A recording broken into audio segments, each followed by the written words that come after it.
দায়িত্ব নেয়ার আগেই ভারত বিরোধী বা ইন্ডিয়া আউট স্লোগান তুলে বেশ শোরগোল তুলেছিল ডক্টর মোহাম্মদ ইউনূসের নেতৃত্বাধীন অন্তর্বর্তীকালীন সরকার ও বৈষম্য বিরোধী ছাত্র আন্দোলন। কিন্তু 2 মাস না পেরোতেই ইউটার্ন নিয়েছে বাংলাদেশের নতুন সরকার। দায়িত্ব নেয়ার একদিন আগে গত 7 আগস্ট ভারতের একটি টিভি চ্যানেলকে দেয়া সাক্ষাৎকারে ডক্টর মোহাম্মদ ইউনূস হুঙ্কার ছেড়ে বলেছিলেন, বাংলাদেশ অস্থিতিশীল হলে তা মিয়ানমার ও ভারতের 7 সিস্টার্সেও ছড়াবে। নতুন সরকার দায়িত্ব নেওয়ার পরপরই বন্যার দেখা দিলে ভারত বিরোধী উত্তাপ আরও ছড়িয়ে পড়ে। ওই বন্যায় বাংলাদেশের বেশ কয়েকটি এলাকায় ব্যাপক ক্ষয়ক্ষতি হয়। বৈষম্য বিরোধী ছাত্র আন্দোলন ও সরকার ভারতের বিপক্ষে পানি বণ্টন চুক্তি নিয়ে বেশ সরব হয়ে ওঠে। সরকারের উপদেষ্টাদের পক্ষ থেকে করা হুঁশিয়ারি উচ্চারণ করা হয় সীমান্ত হত্যা নিয়েও। আঘাত আসলে পাল্টা আঘাতেরও ঘোষণা দেওয়া হয়। সাফ জানিয়ে দেওয়া হয় দুর্গাপূজায় ইলিশ রপ্তানি করা হবে না। সমালোচনা করা হয় সাবেক প্রধানমন্ত্রী শেখ হাসিনাকে আশ্রয় দেওয়ায়ও। প্রকাশ্যভাবেই সম্পর্ক বাড়ানোর উদ্যোগ নেওয়া হয় ভারত ও বাংলাদেশের চিরশত্রু পাকিস্তানের সঙ্গে। বিপুল পরিমাণ অস্ত্র কেনারও উদ্যোগ নেওয়া হয়েছে পাকিস্তান থেকে। ভারতের মণিপুরে বিচ্ছিন্নতাবাদী আন্দোলন শুরু হলে তার সমর্থনে সোশ্যাল মিডিয়ায় বেশ উত্তাপ ছড়াচ্ছিল বৈষম্য বিরোধী ছাত্র আন্দোলনের নেতাকর্মীরা। ভারতীয় পণ্য বর্জনের আহ্বান জানিয়ে প্রচারণা চালানো হয়। বিগত আওয়ামী লীগ সরকারের আমলে ভারত ও বাংলাদেশের মধ্যে সম্পাদিত বাণিজ্য চুক্তি নিয়ে বেশ সরব হন নতুন সরকারের উপদেষ্টারা। সমালোচনা করা হয় রোহিঙ্গা ইস্যুতে ভারতের ভূমিকা নিয়েও। এসবই ঘটেছে 5 আগস্ট পরবর্তী 1.5 মাসের মধ্যে। উপদেষ্টা ও বৈষম্য বিরোধী ছাত্রদের এসব অবস্থানের পক্ষে জ্বালাময়ী বক্তব্য বাংলাদেশে ভারত বিরোধী সমর্থকদের মাঝে বেশ প্রশংসিত হয়েছে।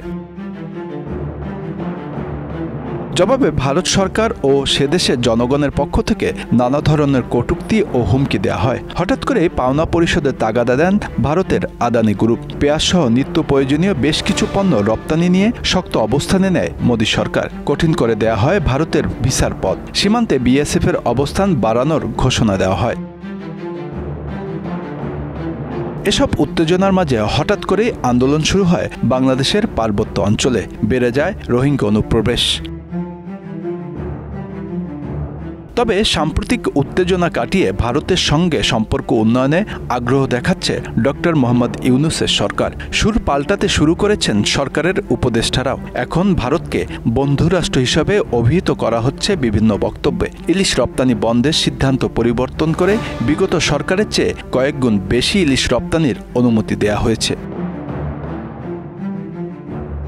ভারতীয় পণ্য বর্জনের দাবি উপেক্ষা করে বিপুল পরিমাণ ডিম আমদানি করা হয়েছে। সেপ্টেম্বরের শুরুতেই আমদানি করা হচ্ছে পেঁয়াজ ও আলুও।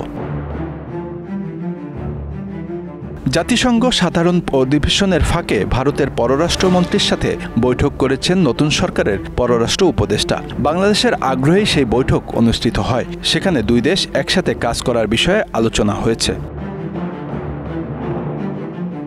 কূটনীতিকরা বলছেন, ভারত বিরোধিতার রাজনীতিতে গদিতে বসলেও সরকার চালানো কঠিন দেখছেন ডক্টর মোহাম্মদ ইউনূস সরকার। কেননা বাংলাদেশের মোট আমদানির 18% বেশি আসে ভারত থেকে। ভারত হলো বাংলাদেশের দ্বিতীয় বৃহত্তম আমদানির উৎস। রয়েছে 2 দেশের দীর্ঘ সীমান্ত। তাই প্রতিবেশীর সাথে সম্পর্ক নষ্ট করে দেশ চালানো একটু কঠিনই হবে, এটা আমলে নিয়েছে ইউনূস সরকার। তারা আরও বলছেন, ডক্টর ইউনূসের ভারত বিরোধী মেগাফোন কূটনীতি ছিল মূলত সাময়িকভাবে ভারত সরকারকে চাপে ফেলানোর কৌশল। একই সঙ্গে আওয়ামী লীগ তথা ভারত বিরোধী বিশাল জনগোষ্ঠীকে নিজের পক্ষে নেয়ার চেষ্টা, এবং সেই কূটনীতিতে তিনি সফল হয়েছেন। সরকারের পাশাপাশি বাংলাদেশের অন্যতম বৃহৎ দল বিএনপি ও জামাতও তাদের কট্টর ভারত বিরোধী অবস্থান থেকে সরে এসে দেশটির রাষ্ট্রদূতের সাথে বৈঠক করেছেন। Bangla affairs news desk.